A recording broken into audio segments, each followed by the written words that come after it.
et par le Parlement. Merci, Monsieur le ministre. La parole est à Monsieur Éric Diard. Merci, Monsieur le Président. Ma question s'adresse au ministre de l'Intérieur. Monsieur le ministre, comme plusieurs de mes collègues, j'étais à l'hommage rendu ce matin aux 4 fonctionnaires tués dans la tragique attaque perpétrée au cœur de la préfecture de police par l'un des leurs. Je tiens moi aussi à honorer leur mémoire. À la suite de cet attentat, vous avez affirmé vouloir instaurer l'automaticité du signalement en matière de radicalisation. Je suis surpris car je pensais qu'après 4 années d'attentats, le signalement automatique était déjà une évidence. En l'espèce, l'assaillant avait fait l'apologie de l'attentat de Charlie Hebdo, ce qui n'impliquait pas un simple signalement, mais un retrait immédiat de l'habilitation secret défense, puis une révocation. Mercredi 10 juillet, Monsieur le ministre, je vous ai remis un exemplaire de notre rapport avec mon collègue Éric Pouillat sur les services publics face à la radicalisation.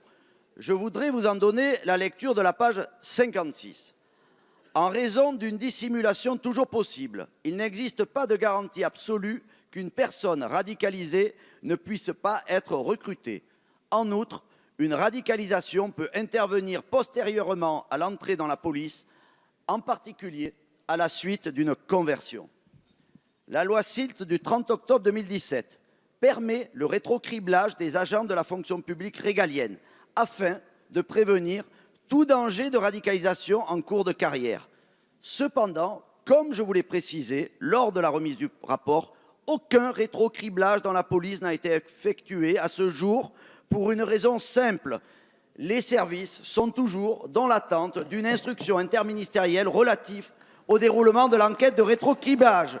Monsieur le ministre, quand le gouvernement va-t-il accélérer la mise en œuvre du rétrocriblage et qu'allez-vous faire, comme l'a dit le Premier ministre et comme l'a dit surtout le Président de la République, qu'allez-vous faire pour lutter contre l'hydre islamique? La parole est à Monsieur Laurent Nunez, secrétaire d'État auprès du ministre de l'Intérieur. Monsieur le Président, Mesdames et Messieurs les députés, Monsieur le député Éric Diard, vous évoquez effectivement votre rapport que vous avez produit avec Monsieur Pouillat, qui est un rapport de qualité sur lequel nous avons travaillé. Et vous évoquez la question des criblages, des rétrocriblages. Donc il y a plusieurs questions en fait dans votre question.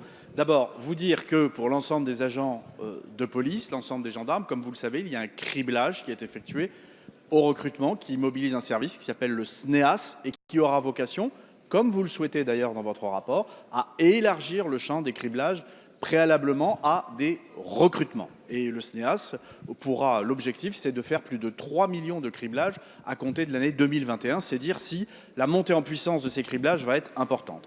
Vous évoquez une disposition du Code de la sécurité intérieure qui a été effectivement, qui est issue de la loi SILT, qui est l'article L114.1, qui permet d'effectuer des rétrocriblages, c'est-à-dire de cribler des policiers, des agents de souveraineté par exemple, alors même qu'ils ont été recrutés.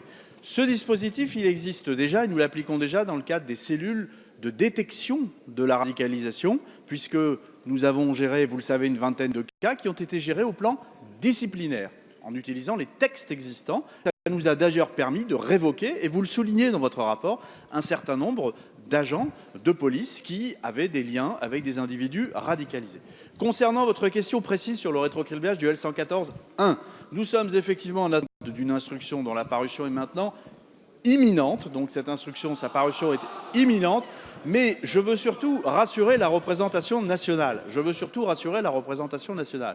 En l'attente de la mise en place de cette commission, encore une fois, rien ne nous empêche, et c'est ce que nous faisons avec l'inspection générale de la police nationale, rien ne nous empêche de procéder à de nouvelles enquêtes sur des agents de police pour éventuellement les signaler au titre de la radicalisation. Et quand ils sont soumis à habilitation, rien ne nous empêche de procéder à des retraits d'habilitation quand il y a des signes, des doutes de radicalisation. Merci. Et c'est ce que nous faisons en effet, par exemple à la préfecture de police, au service de renseignement.